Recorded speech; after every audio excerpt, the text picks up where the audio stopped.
ইহসান দিয়ে যা জয় করা যায়, কঠোরতা দিয়ে সেটা কঠিনকালেও জয় করা যায় না। আওয়াজ করে বলেন ঠিক কি না? সুযোগ পায় নাই, আপনারে মারতে পারে নাই, ছেড়ে দিলে আবারও আপনার উপর তলোয়ার নিয়ে ঝাঁপিয়ে পড়বে। নবী এই সিদ্ধান্ত আপনি নিতে যাবেন না। বিশ্বনবী বললেন, যেটা বলেছি সেটা করো, সুমামার রশিগুলো ছেড়ে দাও।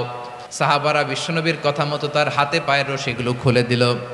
সুমামা মুহূর্তের মধ্যে মসজিদে নববীর সামনে এসে বিশ্বনবী এবং সাহাবাদের সামনে দাঁড়িয়ে সাব্বাবা উঁচু করে বললেন, আশহাদু আল্লা ইলাহা ইল্লাল্লাহ ওয়া আশহাদু আন্না মুহাম্মাদান আবদুহু ওয়া রাসূলুহু। আল্লাহু আকবার। ইহসান দিয়ে যা জয় করা যায়, কঠোরতা দিয়ে সেটা কঠিনকালেও জয় করা যায় না। আওয়াজ করে বলেন ঠিক কি না? এরপরে আল্লাহ বললেন, আমি তোমাদেরকে ইহসানের আদেশ দেই। ইন্নাল্লাহা ইয়া'মুরু বিল আদলি ওয়াল ইহসান। আমি তোমাদেরকে যেমনি আদলের নির্দেশনা দেই, তেমনি ভাবে তোমাদেরকে ইহসানের নির্দেশনা দেই।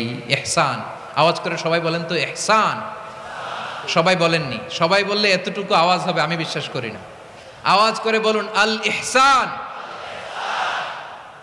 ইহসান মানে কারো প্রতি সফট হার্টেড হওয়া, মহানুভব হওয়া, অনুগ্রহ পরায়ণ হওয়া, অনুগ্রহশীল হওয়া, একে অপরের প্রতি দয়াদ্র হওয়া। একে অপরের প্রতি দয়াদ্র অনুগ্রহশীল হওয়া ছাড়া মানবিক সমাজ কঠিনকালেও গঠন করা সম্ভব না। প্রিয় ভাইয়েরা, সুন্দর আচরণ দিয়ে, ইহসান দিয়ে যা জয় করা যায়, নরম আচরণ দিয়ে যেটা অর্জন করা যায়, কঠোরতা দিয়ে সেটা পারা যায় না। বিষ্ণু ঈসা ইসলাম ইহসান দিয়ে, কোমল আচরণ দিয়ে, তার অনুগ্রহ দিয়ে তিনি অনেক কাফিরের হৃদয়কে জয় করে ফেলেছেন। সাইয়েদনা সুমামা ইবনে উসাল রাদিয়াল্লাহু তাআলা আনহুর কথা মনে পড়ে যায়। তিনি ছিলেন ইয়ামামার বাদশা। মদিনাতে বিশ্বনবীকে হত্যা করার নিয়তে এসেছিলেন। গোপনে গোপনে বিশ্বনবীকে হত্যা করে আবার ইয়ামামাতে তিনি ফিরে যাবেন। কিন্তু কি অবাক করা কাণ্ড, হত্যা করতে পারে নাই, সাহাবাদের হাতে তিনি ধরা পড়ে গেলেন। সাইয়েদনা সুমামা ইবনে উসাল রাদিয়াল্লাহু তাআলা আনহু হত্যার নিয়তে আসলেন, কিন্তু হত্যা করতে পারলেন না। সাহাবারা ওনাকে ধরে ফেললেন, ধরে মসজিদে নববীর পিলারের মধ্যে বেঁধে রাখলেন। সুমামা ইবনে উসাল, সিরাত থেকে শুনেন, সিরাত থেকে শোনাচ্ছি। রাদিয়াল্লাহু তাআলা আনহু ইয়ামামার অধিপতি ছিলেন। ইয়ামামা বিশ্বনবীকে হত্যার জন্য আসছেন, ধরা পড়ে গেছেন, এখন মসজিদে নববীতে বেঁধে রাখছে, তার মানে বন্দী। তো এখন স্ট্যাটাস কি? বন্দী, ক্যাপটিভ। তো বিষ্ণু ঈসা ইসলাম সাহাবাদেরকে বললেন, তার খোঁজ খবর নিও, সুমামা ইবনে উসালের খোঁজ খবর নিও। সাহাবার বলেন, ইয়া রাসূলুল্লাহ, আপনাকে হত্যা করতে এসেছে, তার তো কঠিন ক্যাপিটাল পানিশমেন্ট হওয়া দরকার, কঠিন শাস্তি হওয়া দরকার। বিশ্বনবী বললেন, না, আমি যেটা জানি তোমরা সেটা জানো না, তোমরা সুমামার সাথে ভালো আচরণ করো। বিশ্বনবী সুমামার কাছে গেলেন। প্রথম দিন যে তিনি কালেমার দাওয়াত দিলেন, ইমানের দাওয়াত দিলেন, ইসলামের দাওয়াত দিলেন, রিসালাতের দাওয়াত দিলেন, আখিরাতের দাওয়াত দিলেন। পরের দিন যে বিশ্বনবী সালাতের দাওয়াত দিলেন, যাকাতের দাওয়াত দিলেন, ইসলাম কি, কিভাবে, কেমন করে পালন করতে হয় চমৎকার আর্টিকুলেট করতে শুরু করলেন। তন্ময় হয়ে সুমামা ইবনে উসাল রাদিয়াল্লাহু তাআলা আনহু বিশ্বনবীর কথাগুলো শুনতে আরম্ভ করলো। একদিন নয়, 2 দিন নয়, টানা 3 দিন বিশ্বনবী সুমামার কাছে ইসলামকে প্রেজেন্ট করেছেন, উপস্থাপন করেছেন। আওয়াজ করে বলেন কয় দিন? 3 দিন। 3 দিন মসজিদে নববীতে বাঁধা। আর সাহাবীদেরকে বললেন, তার খোঁজ খবর নিও, তোমরা যে রুটি বানাও এর মধ্যে সবচেয়ে ভালো আটার রুটিটা তারে দিও, সবচেয়ে রিফাইন্ড খেজুর, যেটা পিওর খেজুর, এটা তারে দিও। আর বিশ্বনবী নিজের উট থেকে দুধ দহন করে ওনার বাড়ির এক কর্মচারীকে বলেছেন, দুধ দহন করে সুমামার জন্য নিয়ে যেও। সুবহানাল্লাহ পড়বেন না? সবাই তো অবাক, ইয়ামামা থেকে আসছে নবীকে হত্যা করতে, বিশ্বনবী দেখে তারে জামাই আদর করে, তাকে মজার মজার খাবার দিও, দুধ দিও, আদর আপ্যায়ন করো। 1 দিন নয়, 2 দিন নয়, টানা 3 দিন বিশ্বনবী এভাবে সুমামার কাছে যেয়ে ইসলামকে প্রেজেন্ট করতে আরম্ভ করলেন, ইসলামকে উপস্থাপন করতে শুরু করলেন। আর তাকে চমৎকার এন্টারটেইনমেন্ট, আপ্যায়ন দিতে আরম্ভ করলেন। টানা 3 দিন যখন ইসলামের দ্য বিউটিজ অফ ইসলাম, ইসলামের সুমহান বাণী সুন্দর উপস্থাপন শেষ, তাকে আপ্যায়ন শেষ, বিশ্বনবী বললেন সাহাবেদেরকে, যাও এবার সুমামার হাতের পায়ের রশি দুটো খুলে দাও। সাহাবারা বললেন, ইয়া রাসূলুল্লাহ, কি বলেন আপনি? ও তো হত্যাকারী, সুযোগ পায় নাই, আপনারে মারতে পারে নাই, ছেড়ে দিলে আবার ও আপনার উপর তলোয়ার নিয়ে ঝাঁপিয়ে পড়বে। নবী, এই সিদ্ধান্ত আপনি নিতে যাবেন না। বিশ্বনবী বললেন, যেটা বলেছি সেটা করো, সুমামার রশিগুলো ছেড়ে দাও, সুমামার হাতে পায়ের রশিগুলো যে তোমরা খুলে দাও।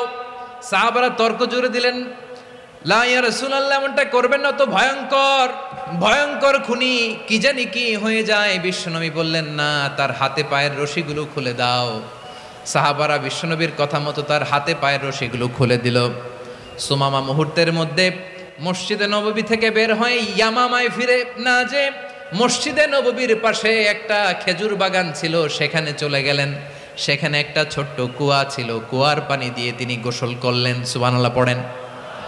কুয়ার পানি দিয়ে গোসল করে মসজিদে নববীর সামনে এসে বিশ্বনবী এবং সাহাবাদের সামনে দাঁড়িয়ে সাব্বাবা উঁচু করে বললেন, আশহাদু আল্লা ইলাহা ইল্লাল্লাহ ওয়া আশহাদু আন্না মুহাম্মাদান আবদুহু ওয়া রাসূলুহু।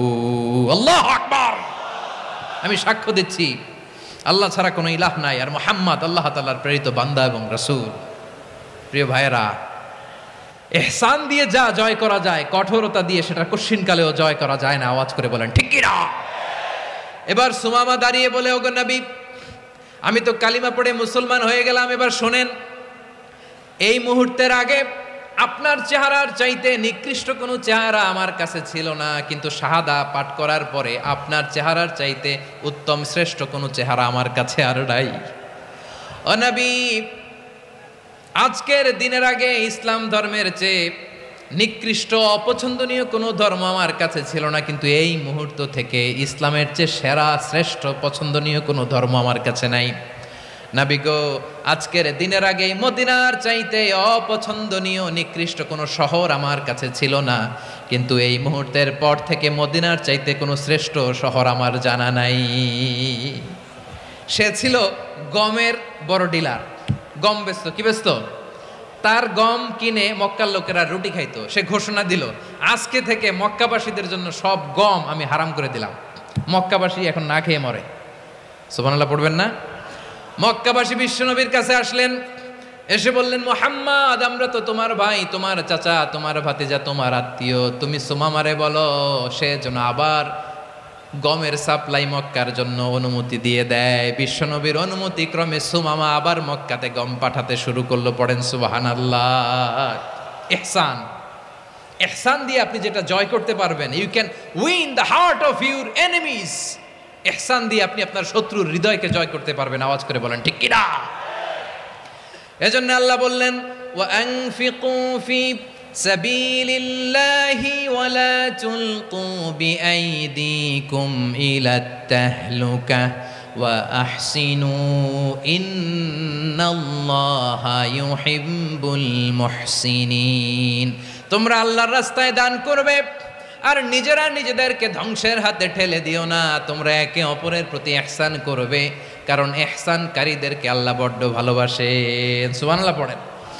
আবার সূরা রহমানে আল্লাহ বললেন, হাল জাযাউল ইহসানি ইল্লাল ইহসান ফাবিআইয়ি আলা, সবাই পড়েন, ফাবিআইয়ি আলাই রাব্বিকুমা তুকাযযিবান।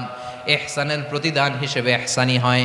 বিশ্বনবী সুমামার প্রতি যেমন ইহসান করেছেন, সুমামাও ঠিক তেমন ইহসান ফিরিয়ে দিয়েছে। ঠিক কিনা বলেন? তাহলে এক নম্বরে হচ্ছে আদ, ন্যায় বিচার। দুই নম্বরে সবাই বলেন ইহসান, সদাচরণ।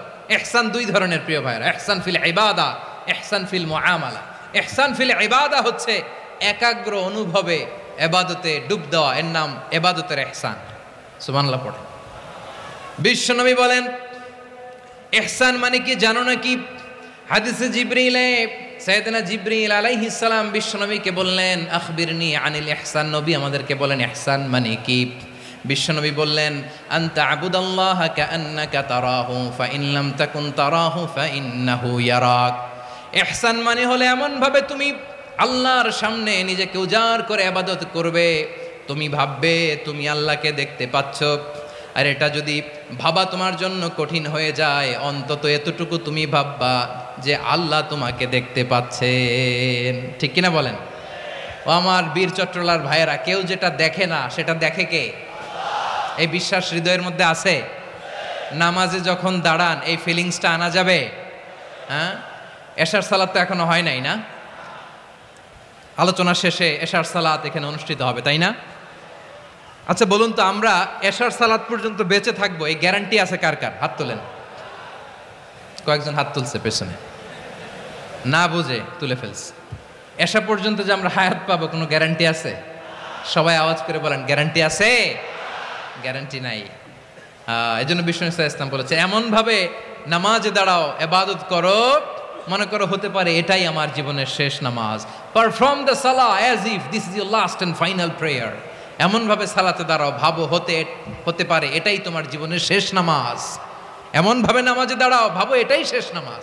তাহলে নামাজে একাগ্রতা বাড়ায় দিবে কে? ফলে ইবাদতের ইহসান আমাদের অর্জিত হবে। আর মুআমালাতে ইহসান হলো, বিশ্বনবী বলেন, ইন্নাল্লাহা তাবারাকা ওয়া তাআলা কাতাবাল ইহসানা আলা কুল্লি শাই, ফাইযা কাতালতুম ফাআহসিনুল কিতলা ওয়া ইযা যাবাহতুম ফাআহসিনুয যাবহা ওয়ালিয়ুহিদ্দা আহাদুকুম শাফরাতাহু ওয়ালিয়ুরিহ যাবিহাতাহু। ইহসান দুই ধরনের, আওয়াজ করে বলতে হবে। কয় ধরনের? সবাই বলুন আওয়াজ করে, কয় ধরনের? একটা হচ্ছে ইহসান ফিল ইবাদা, ইবাদতে ইহসান। ইবাদতে ইহসান কি? একাগ্র অনুভব দিয়ে ইবাদত করা, মন প্রাণ দিয়ে ইবাদত করা। আর মুআমালাতে ইহসান কি? সব কাজে, দৈনন্দিন কাজে, কর্মে, সামাজিক অ্যাক্টিভিটিতে কোমলতা প্রদর্শন করা, অনুগ্রহের সাথে সবকিছু করা। আল্লাহ তাআলা ইন্নাল্লাহা তাবারাকা ওয়া তাআলা কাতাবাল ইহসানা আলা কুল্লি শাই, তিনি সব কিছুর ব্যাপারে ইহসানকে আবশ্যক করেছেন। সব কিছুতে মুমিনের সব কাজে ইহসানের পরশ থাকবে।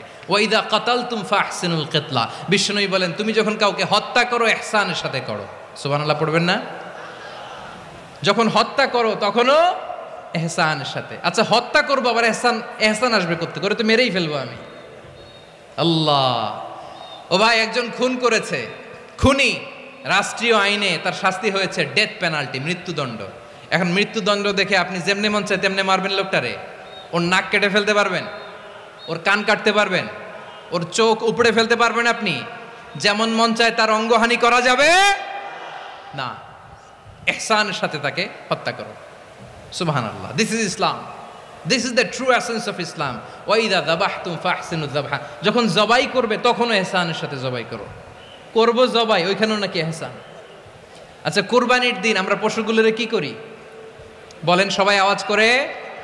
জবাই। জবাই মানে তো এটার মেরেই ফেলতেছি, একটু পরে তো টুকরো টুকরো করে গোশতগুলো খাবো, এটা তো খাবো, এটা তো মেরেই ফেলবে। বিষ্ণু বলে না, জবাইয়ের মধ্যেও মুমিনের জবের ভেতরেও ইহসানের পরশ থাকা চাই। যখন জবাই করবে প্রাণীটাকে হাত পা টাইট করে বেঁধে নাও, ছুরিটাকে শার্পেন করে নাও, ধারালো করে নাও, যাতে অল্প সময়ে জবাইটা হয়ে যায়, প্রাণীটা যাতে কম কষ্ট পায়। সুবহানাল্লাহ পড়ে। দিস ইজ কল্ড ইহসান। ইহসান আল্লাহ তাআলা যেমনি আদলের আদেশ করেছেন, ন্যায় বিচার, জাস্টিস এনশিওর করতে বলেছেন, সমাজে ইহসানের ব্যবহার, ইহসানের অনুশীলন তিনি করতে বলেছেন। এজন্য মুমিনের প্রতিটি কাজে, আমার চট্টগ্রামের ভাইয়েরা আমার দিকে তাকান, খেয়াল করে শুনুন, মুমিন জীবনের প্রতিটি কাজে ইহসানের পরশ থাকা চাই।